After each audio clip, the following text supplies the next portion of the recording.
Boa noite a todos. Hoje é 18 de junho de 2026. A gente vai começar outra reunião de casos clínicos e cirúrgicos da reunião da retina do HCU. E tem um áudio que está aberto, está com som de fundo, se puder desligar, obrigado.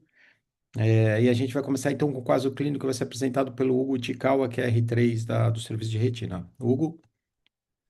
Boa noite, obrigado, professor, pela apresentação.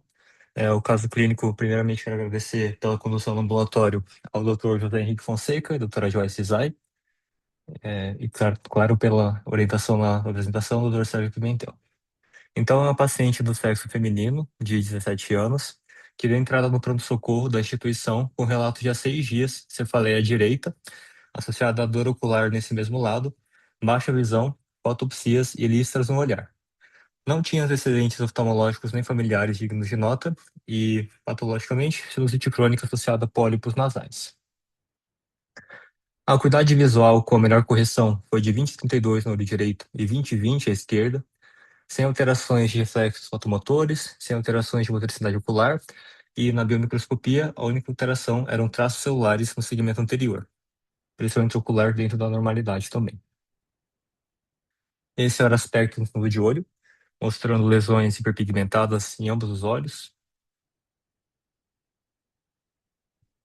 Aqui em um outro aparelho.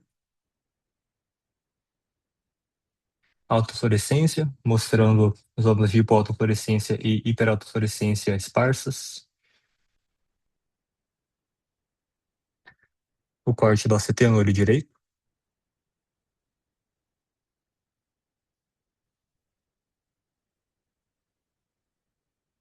Corte macular do olho esquerdo. E o ACT com enfoque numa região temporal amal.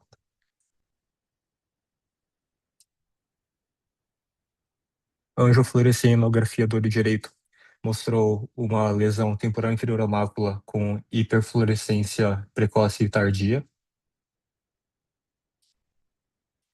E no olho esquerdo, uma hiperfluorescência tardia ao redor da lesão hiperpigmentada. Então, aqui recapitulando o caso. Sexo feminino, 17 anos, com queixa de dor e baixa visual direita, 7 dias, visão de 20/32 nesse lado, sem um histórico digno de nota. Perfeito. Então, Jorge, você quer ver as hipóteses? Então, a garota, 17 anos, 20/32 nesse olho direito, que é o olho de sintoma, ela teve dor, baixa de visão, fosfena e fotopsia, e tem essa avaliação multimodal. Quais seriam os diagnósticos mais importantes? O que você vê na avaliação multimodal que chama atenção e quais são as hipóteses para essas alterações? Depois, Tereza, se puder falar. Então, é um paciente jovem é, com pequena miopia, menos 2, se não tiver.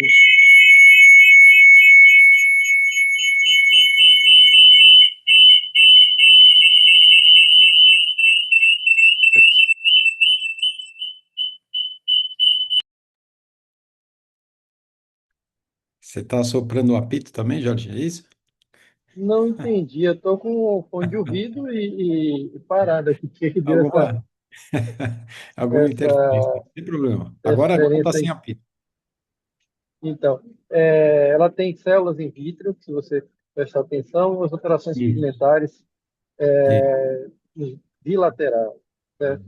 Eu começaria pensando em um Yields. Muita coisa multimodal aqui que eu gostaria de ver se ele tem uma alteração de campo visual, alargamento da mancha cega. E outra possível, multifoco coroidite multifocal, outra coisa que eu pensaria para essa Certo. paciente. E ela ainda tem, se eu não estiver errado, uma coroide bem espessa, certo? Pode estar relacionado só a esses dois quadros, ou algum estado de uveíte que eu não estou relacionando agora. Mas, inicialmente, eu pensaria essas duas coisas. Perfeito. Então, o Jorge chama a atenção de uma vitrite que tem no olho direito, a gente vê no nosso CT aqui, essas lesões com pigmentação alterada nos dois olhos, né? Então, eu lembro que isso pode você encontrar em White Dot, pode. Coridite multifocal poderia ser um diagnóstico diferencial aqui. Miltz talvez um pouquinho menos, mas faz parte do diagnóstico diferencial. Tereza, que... Então, eu acho que frente a esse paciente, eu concordo com o Jorge, mas inicialmente a gente tem que excluir causas infecciosas, né? Então, eu tentaria pedir, mesmo ela sendo bem jovem, luz, TB, né, que são as mais frequentes. Lembrar que a mácula do olho direito tem uma cicatriz, né? Talvez essa Esse é o... coisa de 20, Tereza, 30. Tereza, essa cicatriz é justa macular. Parece É a mácula macular. de uma Ah, atrofia. entendi. Né? A Então, você mácula acha tem que órgão. o 20/30 pode ser, inclusive, então, só pela vitreite, né? Pode, pode, Ah, pode. tá, ok. Então, eu não vi, assim, aquelas manchinhas da Mildes, que pode acompanhar a coroidite multifocal, mas eu também fico com a primeira hipótese de coroidite multifocal e excluir casos infecciosos. Isso. Então, a infecção é Eu importante. acho, assim, que está mais para infecção ou uma E, coroidite do que para paquicoroide, aí, eu acho. uhum, Inclusive, eu estava tentando ver aqui. A coroide dela parece espessa, né? Mas pode ser por causa inflamatória também. Então, tem tá, que pesquisar mesmo. certo. É, então, deixa eu ver aqui só. A Bernardo. parte Oi. isquêmica, vascular, eu acho que eu não penso nesse caso. Eu também É acho que. inflamatório infeccioso mesmo. Claro, pede também para excluir doenças reumatológicas também. Certo, perfeito. Bernardo e Fábio, algum outro diagnóstico diferencial aqui dentro desse leque? Então, professor, vendo o caso, tá muito igual o Jorge e a doutora Maria Teresa falou, muito parecido com lesões sugestivas de curadite multifocal, mas é importante a gente, na síndrome da histoplasmose ocular, tem lesões semelhantes, só que o Hum. caso de ter vitreite afasta um pouco esse diagnóstico, né? É, Então, acredito que iria mais pro lado das coroidites mesmo. tá bom. Bernardo? Eu concordo, professor, com a coroidite multifocal. Eu ficaria com a primeira hipótese. A única questão eu achei essa lesão bem atrófica para 7 dias, assim, bem Uhum, organizada, uma atrofia bem organizada. Eu não sei se às vezes ela já tinha episódios prévios com uma vitreite menor e nunca tinha relatado para ter essa atrofia tão bem definida, assim. sim. Eu acho que essa é uma lesão mais antiga. E- Parece uma lesão antiga, né? Bem É, organizada, assim. é.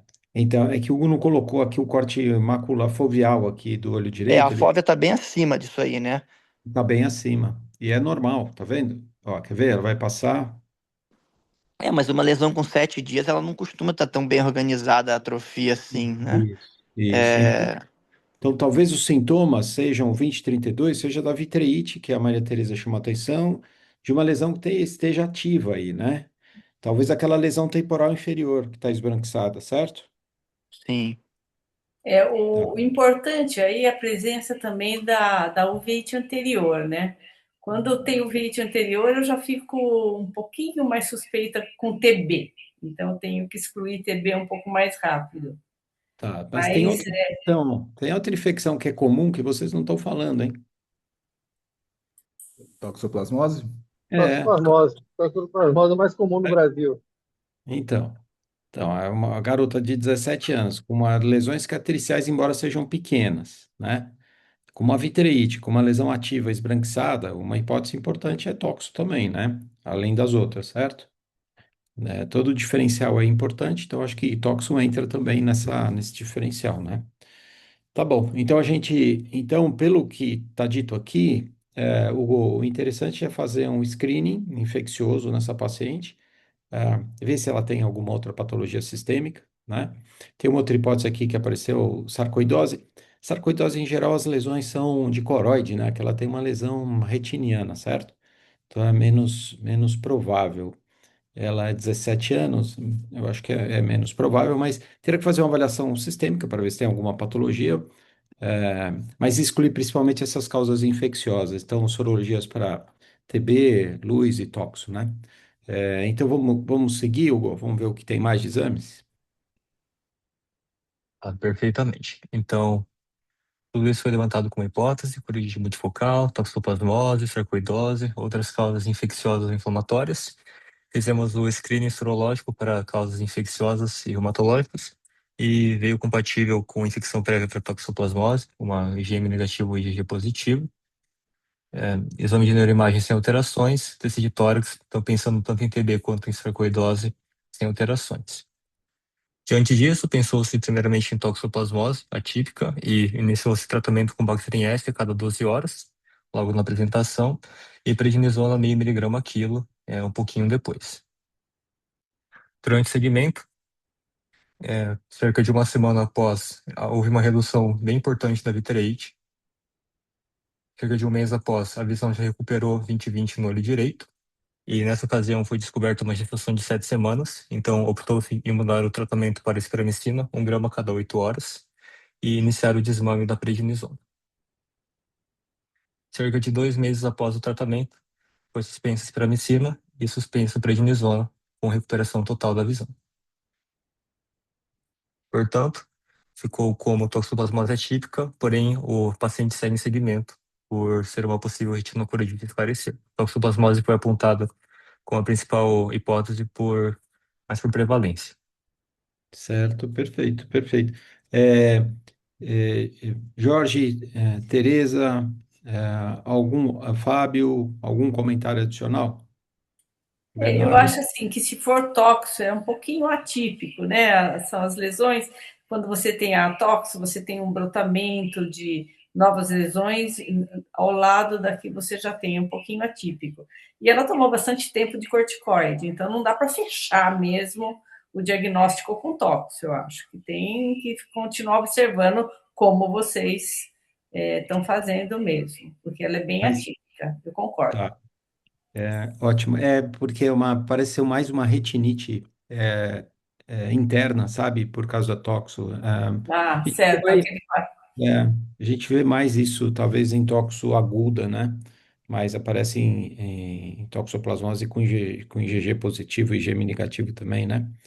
Ahn, algum- Fábio, algum comentário? Você que falou da toxo primeiro, hein?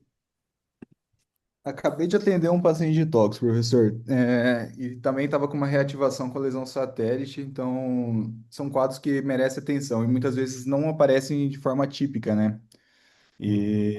Mas como a gente mora no Brasil, uma região endêmica, a gente tem que sempre pensar nesse diferencial, nesses casos. Exatamente. Então, além de pensar em TB e luz, que a gente tem sempre que pensar, e quando pensa em TB, em geral, a gente tem que pensar em sarcoidose também, então essas hipóteses estão perfeitas. A gente tem que pensar em toxo também, né? Então, toxo causa quadros atípicos daquela apresentação que a Teresa falou e que a gente tem que lembrar. E sempre tem que pedir sorologia, então, né?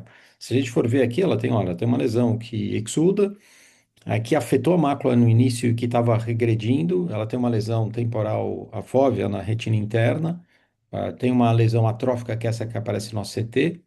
E tem outra lesão que talvez estivesse exudando, porque na anjo ela parece exudativa. Então, eu acho que aquele foco temporal inferior na arcada, que estava causando a vitreite, ela tinha, além disso, uma lesão cicatrizada, que era, tá vendo? A lesão que estava exudando é essa na arcada temporal inferior.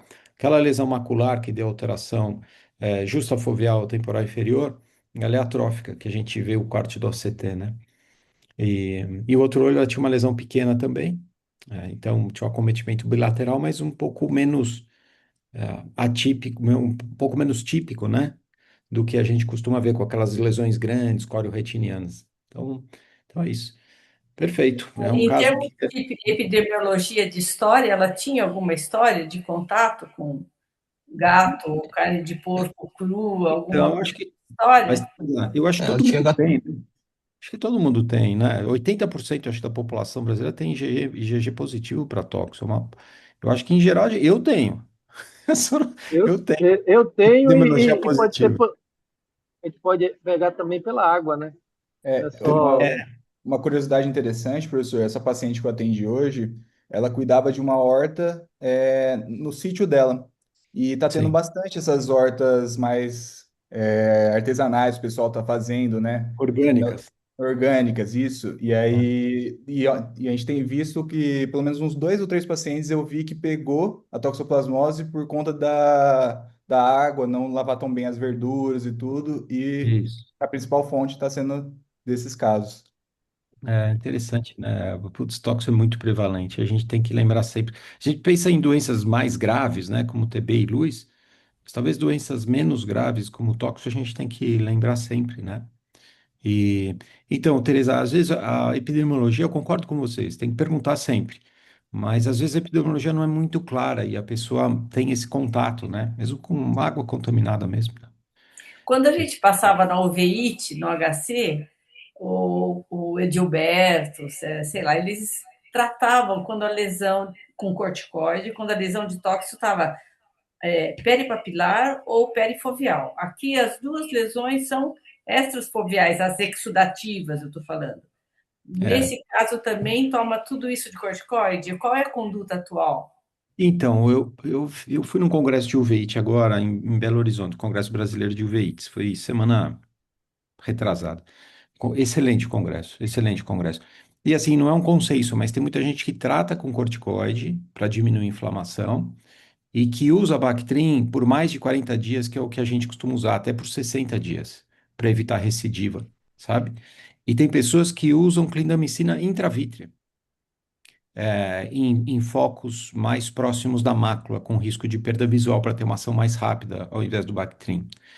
Então, o tratamento, eu acho que tem alguns consensos, mas eu acho que tem algumas preferências ah, individuais. Tem publicações grandes sobre isso, mas então é um pouquinho, não é um pouquinho variado, talvez, o Eu acho que, tratamento, né? em termos da epidemiologia, não é só para a gente fazer o diagnóstico. A gente sabe que a toxo ela é reativada pelo contato com o bichinho, certo? Para a gente instruir essa pessoa que já tem uma lesão retiniana, não entrar Claro. mais em contato com ele. Então, Ah, com se, certeza. como foi dito, que pode ser da água, pode ser de outras coisas, a gente tem que, na história, tentar descobrir de onde veio, só para orientar o paciente. É por isso que eu perguntei. Perfeito, perfeito. Ótimo. É, agora, então o Hugo agora vai fazer uma revisão breve, né? Rapidinho sobre toxo e as apresentações atípicas. Certo? Então, revisando, a toxoplasmose ocular é a principal causa de ouvinte posterior no mundo. Ela pode ser congênita ou adquirida pós-natalmente por ingestão de água ou de alimentos contaminados com o cisto do agente etiológico, que é o Toxoplasma gondii. E o curso é tipicamente autolimitado, mas com as recorrências pode haver perda visual se acometer o nervo ou a mácula. As apresentações são divididas em típicas ou atípicas, sendo que a típica mostra uma retinocoreidite unilateral, que geralmente se apresenta adjacente a uma cicatriz pigmentada, tem uma vitrite moderada e intensa sobrejacente a isso, que confere à lesão um aspecto de farol e neblina. A lesão apresenta acometimento da espessura total da retina e as recorrências nas bordas das cicatrizes. As apresentações atípicas são bastante variadas. Uma delas é a PORT, chamada de puntata externa, em que se manifesta com lesões branco-acinzentadas que afetam a retina externa e o EPR, associada a uma vitrite mínima. Similarmente à PORT, existe a PIRT, que é uma puntata interna, em que também tem vitrite mínima e acomete as porções mais internas da retina. Essa lesão é mais descrita no polo posterior, mas autores estimam que isso ocorra por ser subdiagnosticada quando na periferia. O acometimento também pode ser bilateral, mesmo em imunocompetentes. Existem também relatos de neuroretinite, em casos que são IgM e IgG positivos, e um caso, inclusive, do professor, que é esse paciente do sexo masculino, 33 anos, teve HIV, carga viral detectável, que apresentou um quadro de infecção aguda pelo Toxoplasma gondii e manifestou uma retinite toxoplásmica foveal interna. Outras apresentações são retinose pigmentar unilateral, oclusões vasculares, esclerites e descolamentos exudativos da retina. Em relação ao diagnóstico, os casos típicos são diagnosticados tanto pela clínica quanto pela sorologia, enquanto que os casos atípicos, eles dependem mais de análises mais detalhadas, como o PCR do bracoso e até o coeficiente de Goldman-Whitmer. Em relação ao tratamento, houve um levantamento sobre as práticas de 192 especialistas em uveíte, e 2/3 trata todos os não gestantes, enquanto que 1/3 trata apenas casos selecionados, sendo estes de inflamação exuberante ou proximidade da lesão à fóvea ou ao disco óptico, sendo que lesões periféricas podem ser apenas observadas.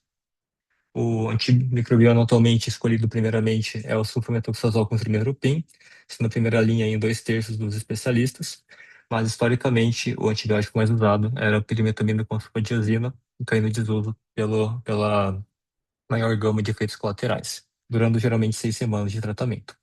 Outros regimes existentes são clindamicina ou azitromicina sistêmicos, ou, como já pontuado pelo professor, a clindamicina intravítrea.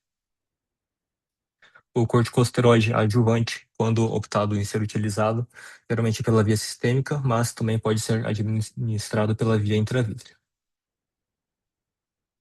Em relação à profilaxia, um ensaio clínico randomizado comprova a eficiência dessa prática, que ele comparou um grupo placebo com 79 pacientes, em que houve recidiva da toxoplasmose ao longo de 6 anos em 1/4 dos pacientes, enquanto que no grupo de profilaxia, a recidiva foi em apenas 1,4%. A posologia utilizada foi de Bactrim F, um comprimido a cada 2 dias, então 1/4 da dose de tratamento. Essas foram as referências. Obrigado. Esse Excelente, último Hugo. trabalho aí, ele tratou 6 anos o paciente? Você lembra dos, Sim, dos detalhes? sim, professora. Esse último trabalho ele tratou 6 anos, os Então, dia pacientes, sim, dia não, e durante 6 anos. durante 6 anos. E, Ó, inclusive, é ah, curioso que no grupo placebo a recidiva aconteceu aos poucos. Então, já no primeiro ano tinha recidiva, no segundo ano também. Aí, em 6 anos, cumulativamente foi 1/4 dos pacientes. Enquanto que na profilaxia, esse 1,4% aconteceu só no sexto ano. Então, nos primeiros 5, nada de documentação de recidiva.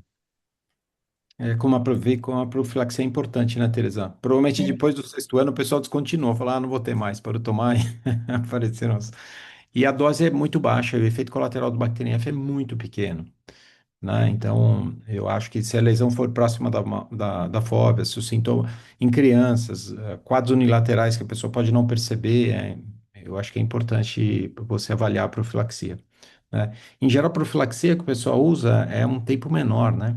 6 meses, 1 ano, né? Não é usual você fazer por 6 anos como nesse trabalho. Então, aqui também não é um consenso. Então, tem áreas que não são consensos aí, tá? Mas parabéns pela revisão, viu, Gô? Tá ótimo, super resumido e excelente no ponto. Parabéns. Ótimo, muito bom. Obrigado. Agora vamos para a imagem. Quem vai apresentar a imagem é o Luca Tondo, que é residente de terceiro ano. Luca? Obrigado, professor. Estou compartilhando aqui.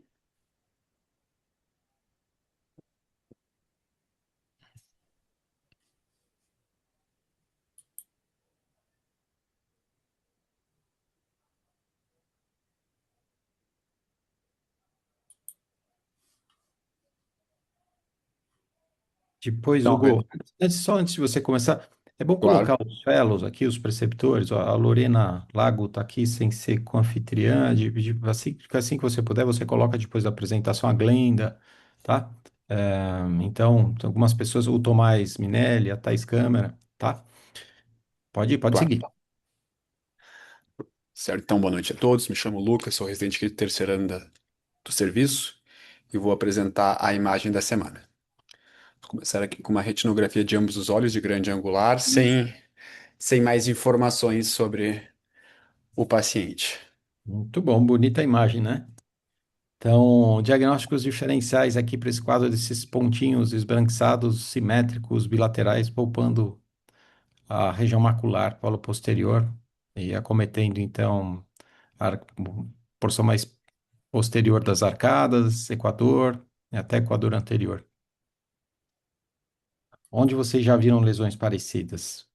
Fundos apipuntados, o eu Bernardo já vi falou. parecido, mas não tão abundante. É, a Tá, retinite apontada albescens, o isso, fundus apuntatus, né? isso. E o Stargardt, ele pode começar com bastante flex Boa, na periferia flex, também, depende da ótimo. idade do paciente. E o que ela tem de Perfeito. interessante são essas cicatrizes na periferia, né? E esse exudato amarelo embaixo, aqui no olho direito, o que que é isso? É. Será, Luca, né? eu acho que na periferia ela tem látice aí, que são essas É, alterações. é um látice com uma área de adesão vitreoretiniana um pouco aumentada. Essa parte bem periférica é um pouquinho de artefato de imagem, Artefato, ok, ok. Então é mas só látice. é Então, um látice com pelo adesão. aspecto, pela simetria, a gente pensa numa distrofia, né? Isso, exatamente, exatamente. Alguma outra hipótese, além das distrofias, só para a gente ampliar o diagnóstico diferencial? Não é tão evidente assim, mas deficiência de vitamina A dá lesões esbranquiçadas, numulares também parecidas, mas muito mais tênues, né? Ah, então, essa é uma outra alteração. Uma outra lesão que não é muito parecida com essa, mas são as drusas, pseudodrusas reticulares, né? Depósitos drusenóides subretinos, que também é muito mais tênue. Em geral, afeta o polo posterior, começa na região supramacular, pacientes com EMAP têm isso, né? Só para a gente abrir um pouquinho, a lesão, obviamente, é diferente dessa, mas são lesões amareladas também, certo? Algum outro diagnóstico diferencial aqui?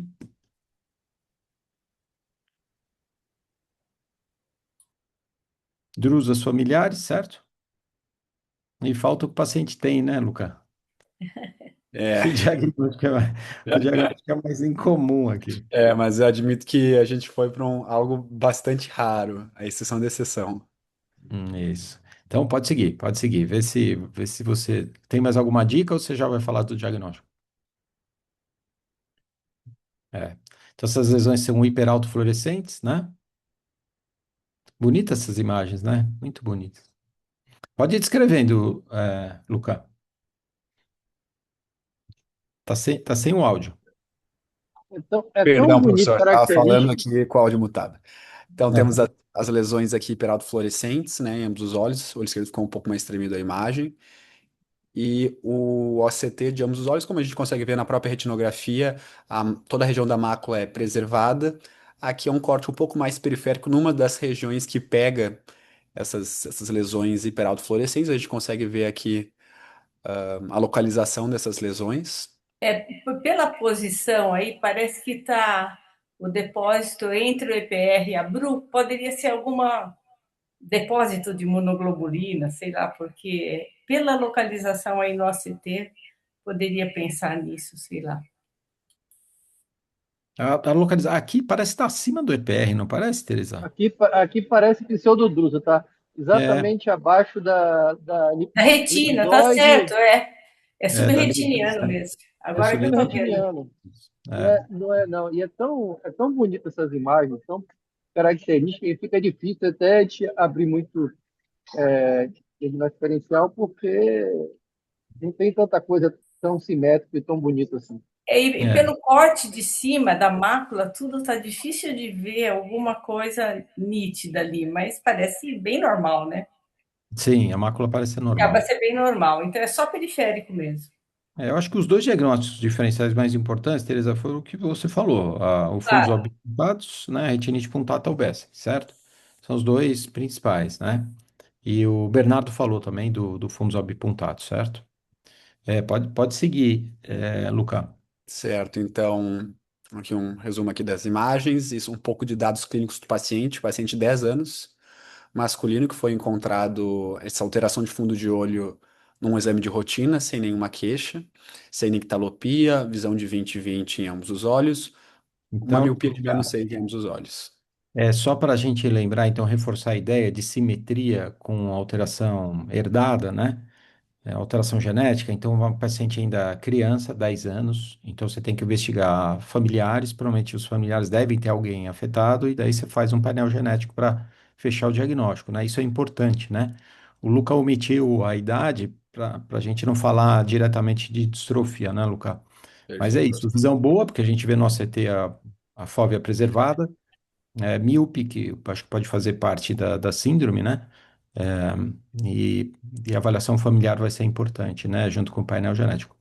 Excelente. Então, fala do diagnóstico agora, Luca. Bem, o diagnóstico, então, é esses flecos de retina familiares benignos, que é uma doença de herança autossômica recessiva ligada ao gene PLA2G5. Ele foi escrito pela primeira vez numa família da Arábia Saudita nos anos 80. Então, eram três irmãos e a família paterna que tinham essa condição. A quadro clássico são esses flecks bastante profusos que poupam a mácula, mas até afetam toda a periferia e extrema periferia. E o quadro clássico do paciente é uma acuidade visual preservada, sem nictalopia e o ERG sem alterações, que é a principal diagnóstico diferencial, foi justamente o que foi comentado aqui, seria o fundus albipunctactus e a retinite punctata albescens, que são quadros que fazem parte de uma mesma síndrome que eles trazem, que é essa síndrome de flex de retina. A diferença é que normalmente esses outros quadros a gente vai ter alterações como nictalopia e alterações no ERG escotópico, que depois melhora com um tempo mais prolongado de alteração, enquanto nessas alterações aqui não estão. É uma doença com pouquíssimas casos de descrição na literatura, pelo que eu vi são menos de 50 casos. Esse gene ele codifica uma proteína que faz parte do metabolismo da fosfolipase, então que causa esse depósito de flex. E os principais diagnósticos diferenciais que eu trouxe aqui foi justamente todos que foram falados. Então, o fundus albipunctatus é o que fenotipicamente mais lembra, né? Lembrando que é uma doença autossômica recessiva relacionada ao gene RDH5. Ele faz parte do espectro das cegueiras noturnas estacionárias. E a principal diferença aqui dessa doença é que a gente tem uma alteração no ERG do fundus albipunctactus, enquanto nesses flecks de retina familiares benignos não temos alteração. Outra quadro que também diagnóstico diferencial importante que foi comentado aqui é a de retinitis punctata albescens, que também é um quadro que inicialmente lembra bastante o fundus albipunctatus, tem até alguns autores que consideram diferentes espectros de uma mesma doença, mas que ele pode progredir com atrofias do EPR e baixa visual mais tardiamente. Outra doença que não foi falada aqui, mas eu acho que também vale lembrar esses flecks aí de um aspecto mais pisciforme, nesse caso, é o fundus flavimaculatus, ou a doença de Stargardt, relacionada ao gene ABCA4. A Teresa falou sim, hein? Ah, falou? Desculpa, professor, eu não tinha escutado. Falou. As drusas familiares também, principalmente pelo aspecto do ACT, aqueles depósitos, no caso aqui das pseudodrusas do ENAP, mas as drusas familiares também podem relembrar um pouco o aspecto, embora elas tenham um acometimento normalmente um pouco mais macular e também um perfil epidemiológico diferente. Por fim, o EMAP, eu não consegui encontrar uma foto tão característica, mas às vezes essas pseudodrusas lembram muito esses flecks de retina, e o aspecto do ACT também é um pouco semelhante, aquele depósito acima do EPR e abaixo da retina neurosensorial. E por fim, como o professor falou, a hipovitaminose A também é um diagnóstico diferencial importante, lembrar do paciente típico dessa condição, que é aquele paciente com cirurgia gastrointestinal ou hepatopatas, e ela cursa com a nictalopia, com esses depósitos hiperrefletivos de subretinianos. Então, é uma doença que pode facilmente ser confundida com causas genéticas, distrofias hereditárias, e na verdade tem uma causa ambiental que pode ser e deve ser tratada quando bem diagnosticada. Essas foram as minhas referências e muito obrigado. Excelente, viu, Luca? Parabéns, parabéns. Então, esse é o diagnóstico diferencial amplo desses flecks ou pontos esbranquiçados de retina externa, né? Então, diagnóstico diferencial amplo e esse diagnóstico é um diagnóstico mais difícil, né? Esses flecks familiares, né? É isso. Tá? Mas, assim, a apresentação, então, em pessoas mais jovens, com histórico familiar, é importante hoje fazer um painel genético ou exoma para chegar nessa diagnóstico. Parabéns pela revisão, viu, Cá? Excelente, muito bom. Obrigado, professor. Ok, joia. Então, a gente vai seguir agora com o artigo da semana. O artigo fala de causas mais comuns, aliás, todas as causas de neovascularização peripapilar em adultos, a gente vê muito isso. E o José Lopardi, que é R2, vai falar para vocês esses diagnósticos diferenciais mais importantes, tá? Então, José, Boa noite a todos. Obrigado pela apresentação, professor. Todo mundo me escuta. dá para escutar, Bom, né? beleza, obrigado.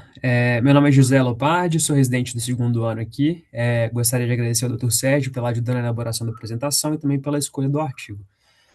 Então, pela tradução literal aqui do artigo, a gente vai conversar hoje sobre neovascularização de coroide peripapilar em adultos, conversar um pouco sobre o espectro de etiologias e o perfil clínico dessas doenças.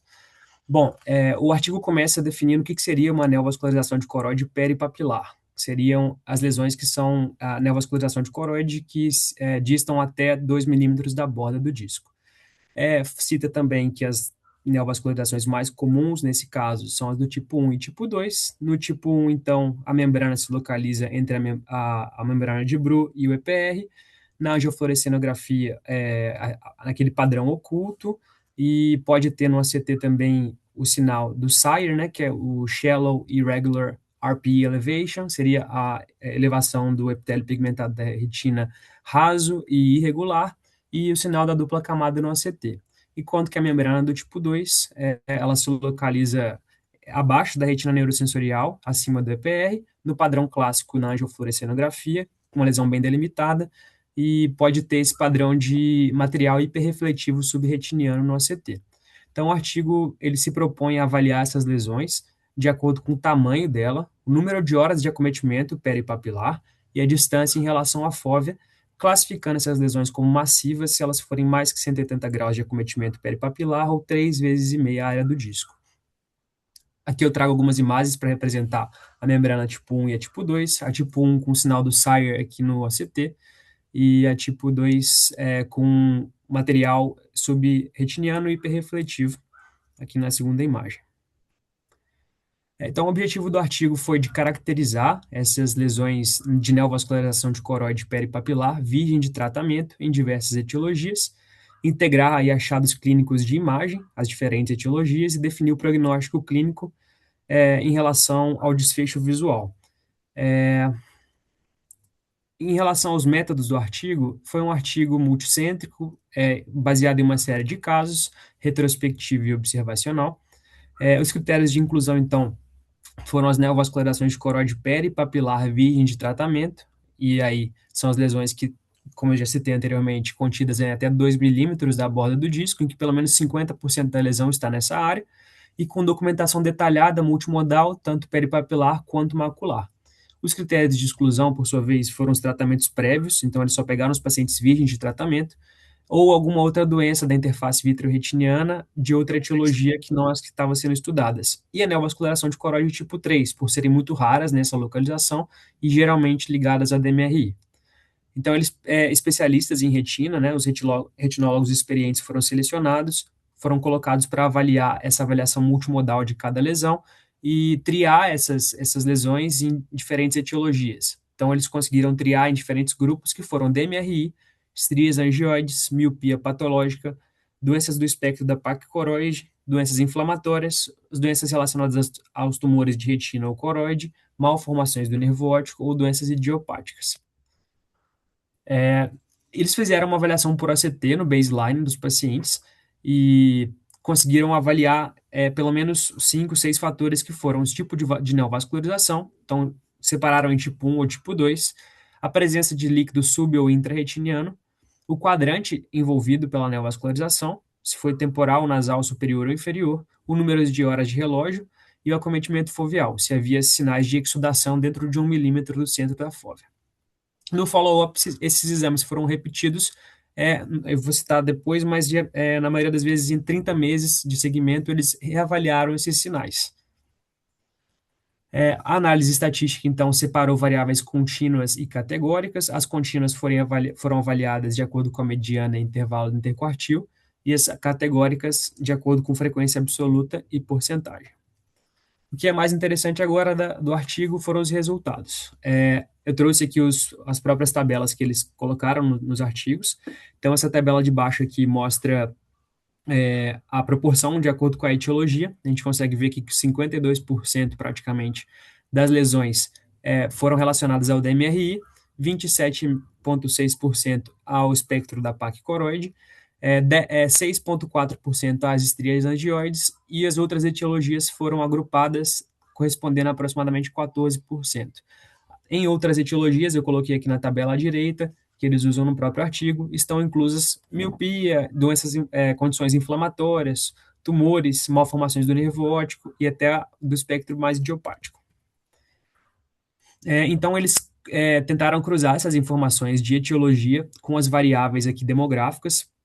A única variável demográfica em relação às etiologias que teve relevância estatística foi a idade na primeira avaliação. Então, a DMRI ela tende a ter uma idade mais elevada na apresentação, que a gente vê aqui 81 anos de média de idade, enquanto que as outras doenças tendem a ser pacientes mais jovens. Aqui, padrões do próprio ACT e de acometimento da lesão em relação à etiologia. A única variável que teve relevância estatística foi o tipo de membrana. Na DMRI, geralmente uma membrana do tipo 1, no espectro da doença da placa coroide, uma membrana do tipo 1 aneurismática, e os outros membranas do tipo 2. Outro dado importante que o artigo cita foi a preferência aí pelo setor temporal. Independente da etiologia, praticamente todas as etiologias aqui tiveram essa preferência de acometimento pelo setor temporal. Aqui, uma outra tabela que tentam comparar a acuidade visual no baseline e a acuidade visual no follow-up. A gente vê aqui algumas correlações estatisticamente relevantes. Não ter DMRI foi algo de bom prognóstico, então a acuidade visual tende a ser melhor nos pacientes que não tiveram a DMRI, e o envolvimento foveal já no baseline é um preditor de pior prognóstico para o follow-up, tendendo a ter baixa visual no follow-up. E esse aqui foi o principal avanço do artigo, foi criar o que eles chamam de árvore de inferência, que é esse modelo representado aqui na figura abaixo, que responde a perguntas binárias, sim ou não. Então, o paciente no baseline tem mais que 71 anos? Não. Se ele não tem mais que 71 anos, ele cai nesse Node 2, em que a maioria dos pacientes não tem DMRI. Então, pacientes com menores de 71 anos tendem a não ser, a etiologia da neovascularização tende a não ser por DMRI. Agora sim, o paciente tem mais que 71 anos. A gente tem que avaliar, nesse caso, o tipo de neovascularização. Se a neovascularização for do tipo 1 ou 2, a maioria desses pacientes são devido a DMRI. Agora não, se a neovascularização for do tipo 1 aneurismática, já chama mais atenção para outras etiologias, especialmente para o espectro da placa coroide. Então, esses foram os resultados aqui no follow-up, em média de 30 meses depois. Os fatores relacionados com a perda de segmento do paciente, os piores valores de acuidade visual no baseline e o acometimento foveal também no baseline fez maior perda de segmento. As demais variáveis não atingiram significância estatística com relação à perda de segmento. Na discussão, então, o artigo traz que as principais etiologias foram DMRI, depois seguida de placa coroide. É um espectro similar, né, a vascularização da mácula. O principal avanço do artigo foi essa Conditional Inference Tree, a árvore de inferência condicional, em que a gente tem que avaliar principalmente, igual eu já citei anteriormente, a idade e a característica da lesão. Vão ser os principais pontos-chave para diferenciar se é DMRI ou placa coroide.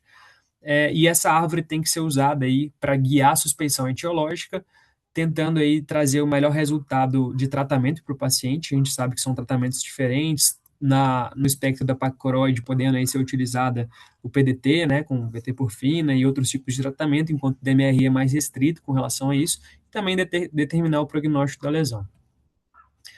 Especificamente sobre a DMRI, o artigo cita, então, que a neovascularização ela tende a ser mais foveal, subfoveal ou parafoveal. É incomum que seja peripapilar, mas podem se estender à região peripapilar.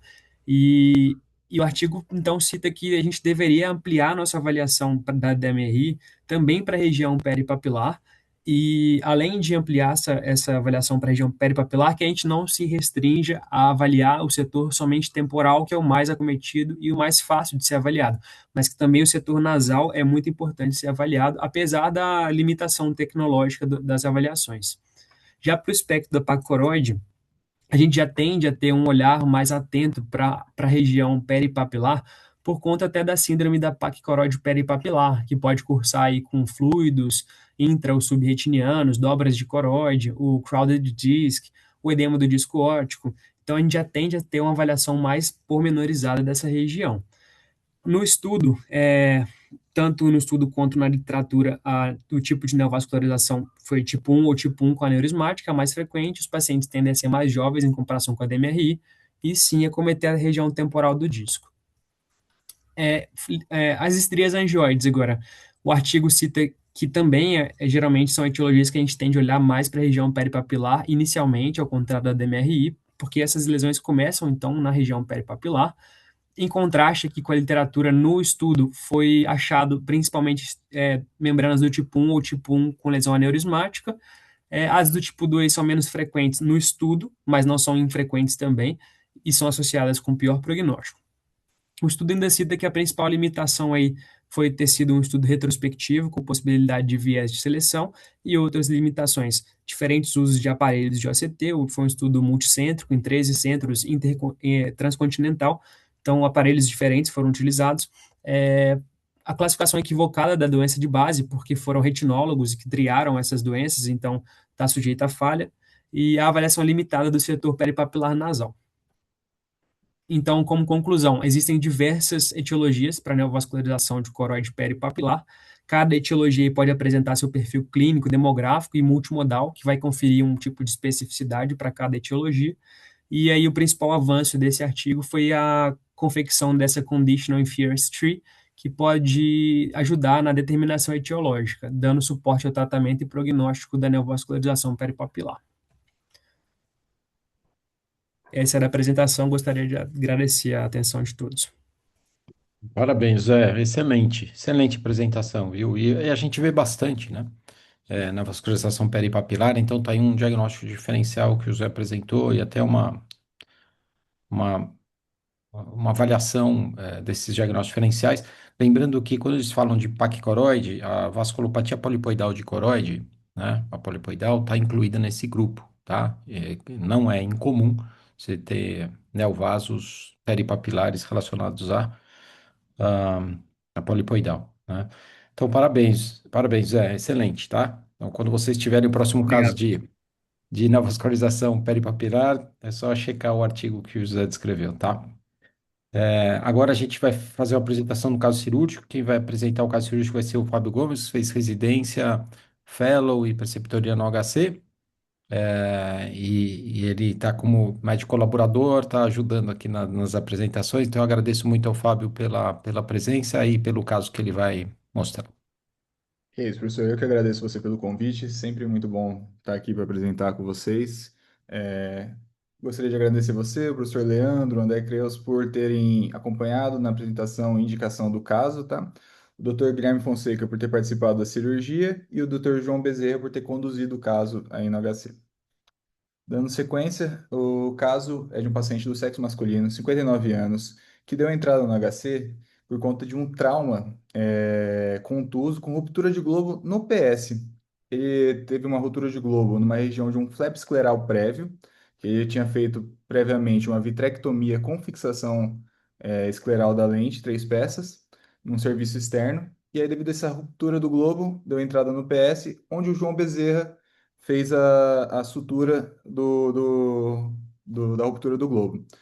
Devido a esse acompanhamento, no terceiro mês do pós-operatório, ele começou a relatar uma baixa acuidade visual, progressiva, até que ele chegou nesse momento no terceiro mês de pós-operatório com a acuidade visual desse olho direito de conta-dedos 1 metro e do olho esquerdo de 20 e 20. A pressão estava em 20 e 14 em uso de 4 classes nesse olho direito.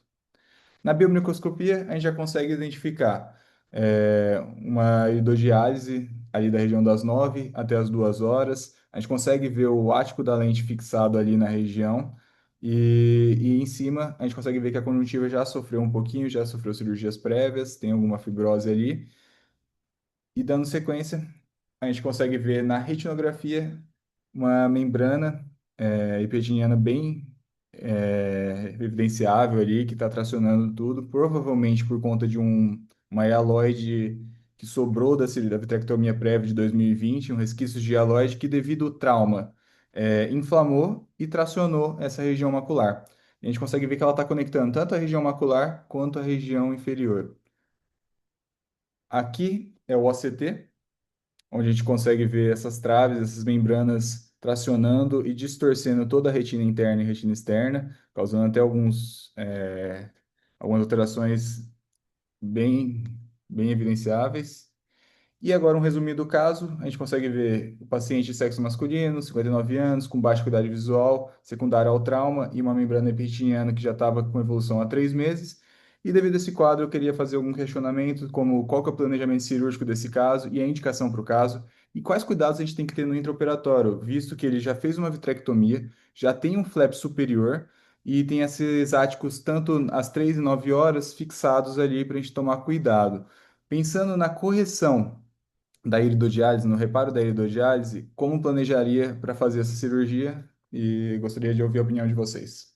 Per- perfeito, perfeito, Fabio. Caso complexo, né? Como os casos de pronto-socorro, né? No HC. E Uhum. o Fábio vai mostrar a cirurgia que ele fez. Tomás Benelli, o Jorge Rocha acabou de embarcar para o voo, ele estava no aeroporto participando da reunião. Então, Tomás e Bernardo e Maria Tereza, o que que vocês fariam nesse caso? A ideia aí é remover a membrana retiniana, algum cuidado especial? Quais os cuidados com a lente intraocular que está fixada, na vitrectomia? E qual a conduta em relação à hidrodiálise? É muito complexo, eu não tenho muita experiência para tirar essa membrana no polo posterior. Não tem nenhuma membrana subretiniana, é só a EP, né? Qual é a epirretiniana? Só a retiniana. Eu acho assim que para melhorar a visibilidade e você testar se a lente está bem firme para você proceder com a cirurgia posterior, eu faria a correção da iridodiálise antes.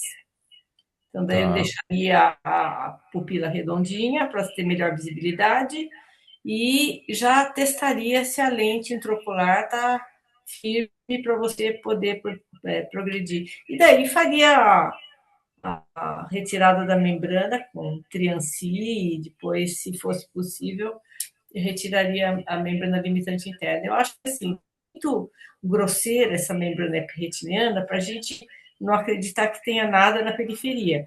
Então tem que ver bem na periferia, bem, inclusive tem uma trave inferior indo para a nasal inferior aí.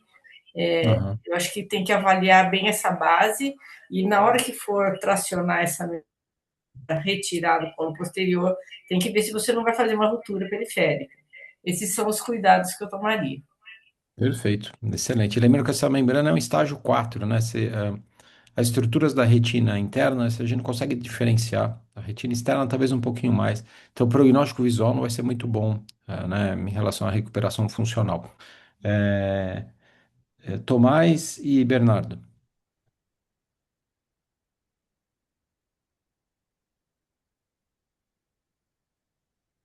Tomás e Bernardo. Tomás vai falar?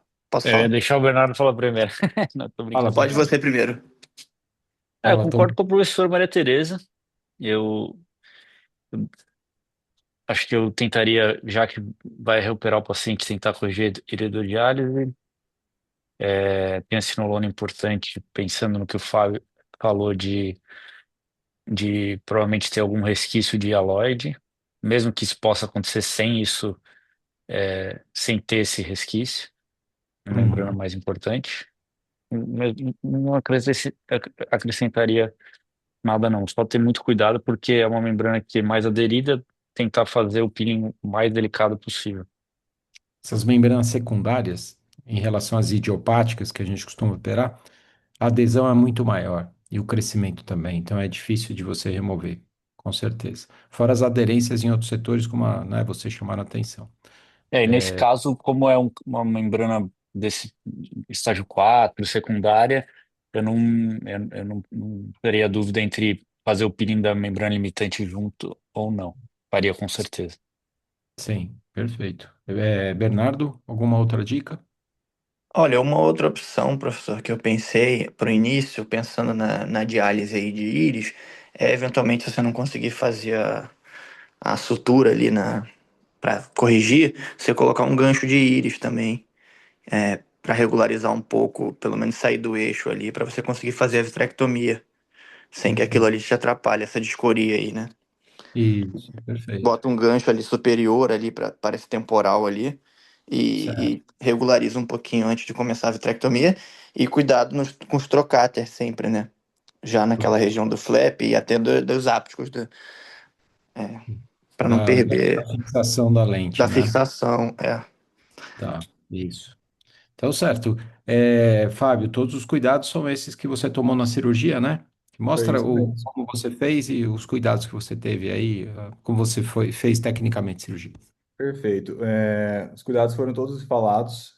Eu planejei iniciar a cirurgia abrindo a conjuntiva superior, cauterizando os vasos para a região ali para eu fazer o reparo da íris, que eu planejei fazer depois de fazer o peeling. Inicialmente, para tirar essa íris do eixo visual, eu passei um gancho de íris, igual o Bernardo falou, fiz as marcações para a sutura.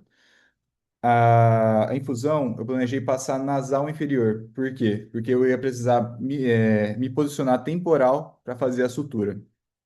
Então, passei a infusão e já comecei a corar com Dual Blue, azul de tripã com azul brilhante. Iniciei a retirada da membrana. Aqui a luz estourou um pouco porque estava focada para o segmento anterior. Vou com muita cautela retirando ali na região mais superior, e aí começo a fazer a retirada da membrana naquela região que está indo mais para inferior, com muito cuidado para não abrir nenhuma rotura. Libero a região da mácula, diminuo o tamanho da membrana, e aqui nesse momento eu não percebo que tem uma conexão para a região nasal.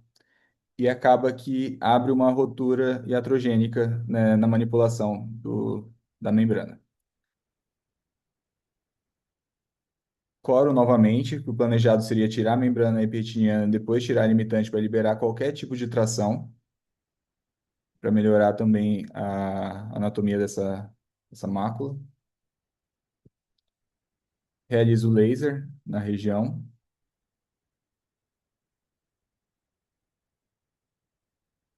Agora, volto para o segmento anterior, faço a retirada do gancho. Ah, outra coisa que eu tive muito cuidado foi na passagem dos trocários para manipulação da vitrectomia. Eu realizei a passagem ali na região da conjuntiva superior, tá? Para evitar as 3 e 9 horas. Faço uma paracentese e inicio a sutura da iridodiálise, passando a 1 milímetro do limbo na região do sulco escleral.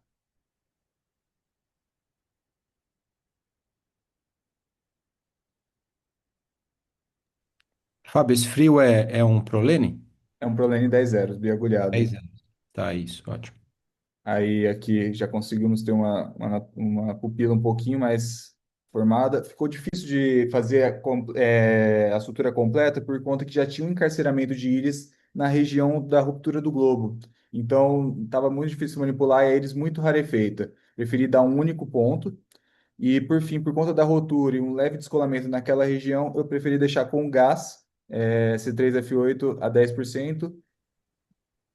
Aqui a gente já consegue ver a pupila um pouco melhor, a retina já voltou para uma morfologia mais natural, e aqui o OCT. Mas agora eu vou mostrar o acompanhamento.